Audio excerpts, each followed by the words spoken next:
Ndingapange bwanji download TikTok video opanda watermark. Ndena kumafusa kuti watermark ndi chani. Watermark ndi mawu amene amabwera kwambiri amaenda mmakona mwa video imene tapanga download kuonesa kuti TikTok ndikuti amaonesa kuti wapanga download pa account ya ndani. Ndiye kuti upange download video opanda watermark. Choyamba timapita apa pa share apa kuti timapanga apa copy link.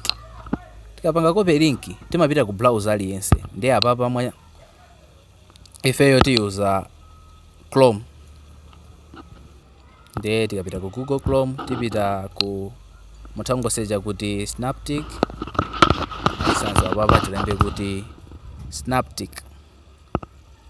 Ndamene ineyo nthawi zambiri website imene ndimakona. Ndiye kuti ndi snaptic.app. Wala mutangolemba Snaptic ndiye kuti kubweresera list. Ndiye kuti link ija amayipanga paste apa. Amene alemba kuti paste TikTok link here. Vedi mapanga download.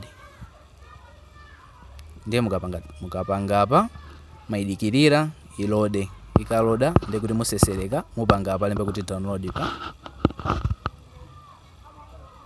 Ndiye kuti ibweresa. Amene mukuyionera apa ikupanga download lemba kuti downloading file.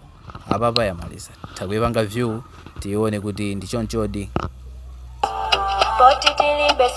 Mwaiona apa ndi video kuti ilibe watermark ende makona musikubweresa mawu olemba kuti TikTok kuti ilibe watermark. Ndenga ndifunso lililonse mutha kufunsa popanga comment ku video imene. Tiye ndionanso ku video yotsatira.